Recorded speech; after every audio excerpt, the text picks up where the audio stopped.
अब इस देश में बेरोजगारी खत्म होगी जब सबकी बेटियों और बेटों को काम मिलेगा भरपूर, तो वरुण गांधी बेरोजगारी की बात करना बंद करेगा।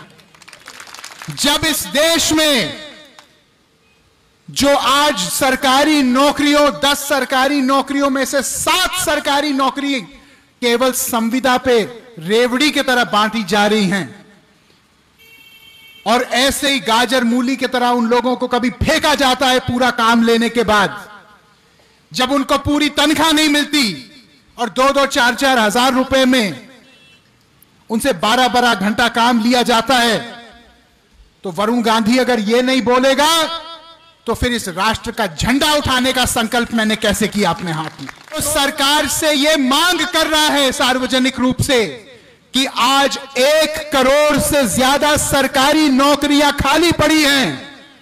प्रधानमंत्री जी ने अपने भाषण में कहा कि मैं हर साल 10 लाख नौकरी दूंगा।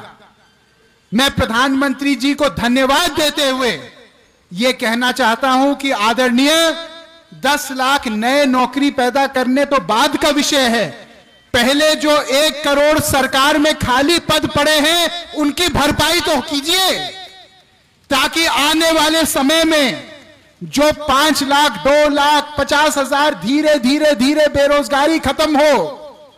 इससे अच्छा कि सरकार बड़ा ऐतिहासिक फैसला लेके बेरोजगारी एक क्षण में उसको परास्त करे। हमारे देश में कब तक असली मुद्दों पे हम शांत रहेंगे? कब तक हम केवल वोट राम और रहीम पे देंगे? कब तक हम केवल वोट जातिवाद पे देंगे? क्या हम लोग देश में यह नहीं समझते कि आग जो एक तरफ से शुरू होती है वो फैलते फैलते हमारे मकान तक भी पहुंचेगी? क्या यह हम नहीं समझ रहे? आज जो लोग केवल धर्म के और जाति के नाम पे वोट ले रहे हैं, उनसे हम यह प्रश्न तो पूछें कि रोजगार, शिक्षा, चिकित्सा, अभी कोविड के चपेट में पता नहीं कितने 85 लाख लोग हिंदुस्तानी शहीद हुए।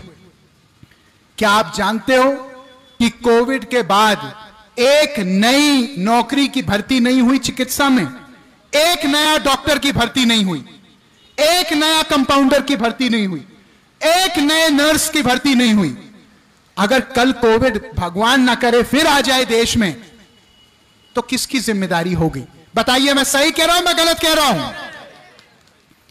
मैं ये पूछ रहा हूं कि जो संविदा कर्मचारियों ने कोविड में दिन रात कमर तोड़ मेहनत की और उस समय उनको बोला जाएगा, उस समय उनको बोला गया कि आज जो आप रिस्क उठाते हो देश के लिए, कल कोविड खत्म होने के बाद हम आपको पक्का करेंगे।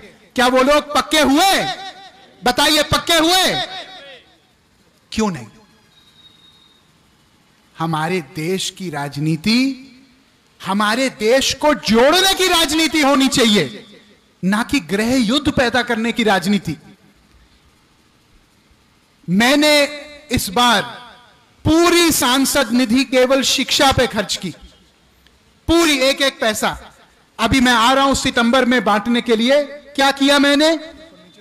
जितने भी कस्तूरबा विद्यालय हैं, 7 विद्यालय, सबको हमने कंप्यूटर और साइंस का लैब प्रदान किया है, पूरे जिले में 7। दूसरा, जितने प्राथमिक विद्यालय हैं उनमें हम लोगों ने नए कुर्सियां, नए टेबल और नया पूरा फर्नीचर का इंतजाम किया कि वो बैठने की जगह नहीं थी बच्चों के लिए। अगर शिक्षा का स्तर बढ़ेगा तो अगले पीढ़ी सुरक्षित होगी। अगली जो मेरी सांसद निधि है, मैं केवल चिकित्सा पे, स्वास्थ्य पे खर्च करूंगा, क्योंकि ये वो चीजें हैं जो पीलीभीत के काम तब भी आएंगे जब वरुण गांधी रहेगा या नहीं रहेगा। हमको राजनीति नहीं करनी है जो लोगों को दबाए, हमको राजनीति करनी है जो लोगों को उठाए।